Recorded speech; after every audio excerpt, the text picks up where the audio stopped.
Assalamualaikum warahmatullahi wabarakatuh. Selamat siang, salam sejahtera untuk kita semua. Salam Merayu, salam untuk saudara semua yang ada di dalam maupun di luar negeri. Semoga berbahagia. Sedang saudaraku yang baru menjalani sakit, mudah-mudahan cepat sembuh. Dan yang bekerja mendapat rezeki yang banyak dan berkah. Amin. Harus kita akui ya, penambahan kuota Asia oleh FIFA di Piala Dunia tahun 2026 membuat banyak tim-tim Asia ingin memanfaatkan itu sebaik mungkin. Tak terkecuali tim-tim dari Timur Tengah yang dengan kekuatan finansial pastinya juga ingin menembus level Piala Dunia apapun caranya. Dan bukan rahasia lagi kalau tim-tim dari Timur Tengah itu sangat condong mendapat keistimewaan dari AFC, terutama soal wasit-wasit yang sering banget menguntungkan mereka. Nah, ini bukan masalah apa, tapi fakta memang begitu dan udah banyak kok yang merasa seperti itu ya. Seperti fan Jepang, sebagaimana dikutip dari Nikan Sport ya, kalau tim-tim Timur Tengah itu memang sering banget diuntungkan wasit ketika laga di pentas Asia. Akan tetapi secara kualitas mereka memang kurang lah istilahnya. Terbukti ketika main di level Piala Dunia beberapa tim ya, dari Timur Tengah ini tidak bisa lolos dari fase grup. Kebanyakan malah mereka lebih sering jadi juru kunci. Dan tim-tim yang sering lolos ya sampai 16 besar itu Jepang, Australia, dan Korea Selatan. Bahkan Korea Selatan pun pernah sampai semifinal pada edisi tahun 2002 ya. Walaupun banyak cerita miring mewarnai hal itu. Sesuatu yang membuktikan kalau kualitasnya pada akhirnya menentukan ya, mana yang betul-betul memang punya skill atau memang ditopang dengan dana lah untuk mengupgrade tim ya. Nah, Timur Tengah ini kebanyakan diupgrade dengan pulus ya itu. Sekarang ngomongin soal kualitas Indonesia sendiri, sebenarnya sedang di fase berkembang ya. Kedatangan para pemain diaspora diharapkan mampu mengangkat performa tim ini jadi lebih baik dan secara umum ya itu menambah daya gedor ya untuk timnas. Tapi pastinya Indonesia levelnya meningkat kok sampai disebut sebagai tim paling progresif di Asia. Nah, memang secara permainan ya, tim Garuda seringkali masih tidak konsisten, tapi bagaimanapun itu arahnya sudah benar. Sehingga tak sedikit pula yang memprediksi kalau dalam beberapa tahun ke depan Indonesia akan jadi kekuatan baru di Asia. Bahkan media seperti ESPN pun berani menyebut kalau sang raksasa itu telah bangun dari tidur. Jelas dengan fakta semacam itu, Indonesia benar-benar dirasakan menjadi ancaman serius buat tim-tim besar Asia, khususnya dari kawasan Timur Tengah ya.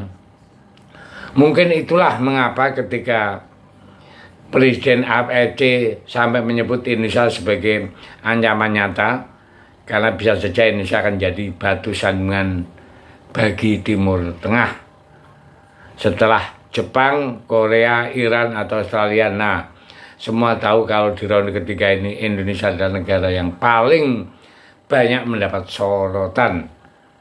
Jelas ini kami nggak asal jiplak atau ngoceh ya, karena itu dibuktikan ketika melawan Bahrain. Laga tersebut sampai disiarkan di 141 negara. Dan mungkin karena itulah kontroversi yang terjadi itu seketika langsung menyebar kemana-mana, sehingga membuat reputasi Bahrain dan AFC remuk redam tak tersisa ya.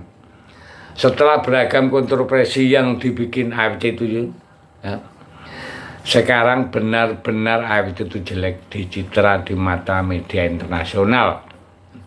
Sebab dilihat dari sisi manapun ya, akan jelek karena laga Indonesia dan Bahrain itu memang kontroversinya sangat nyata ya. Nah, itulah. Dan ada satu prestasi lagi yang sangat menggembirakan ya. Ketika laga timnas Indonesia ya, sekarang menunjukkan kelasnya bahwa Kuwait juga dihajar oleh Indonesia dan tadi malam juga menang dengan Mariana.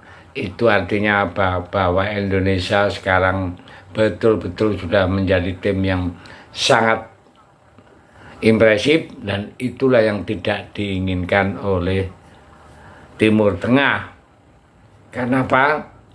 Karena Timur Tengah itu menginginkan jatah kuota 8,5 ya dari FIFA ini, sisa dari 4 yang langganan Piala Dunia itu kepenginnya masuk ke negara Timur Tengah. Hal itu diungkapkan oleh Coach Justin ya.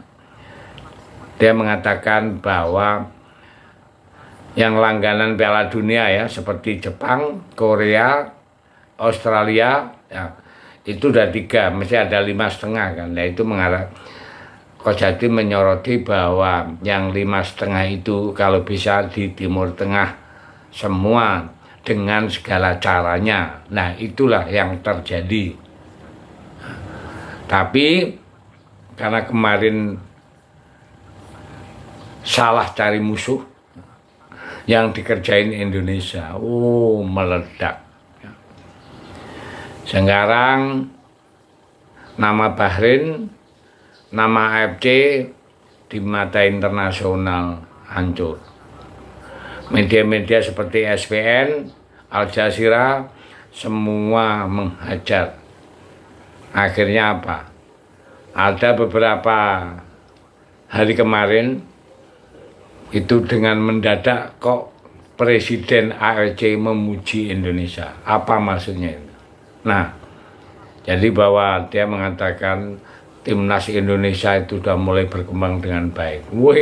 Kemarin habis-habisan nyerang, sekarang dia diserang dari berbagai penjuru berbalik arah untuk menyelamatkan diri. Apa seperti itu?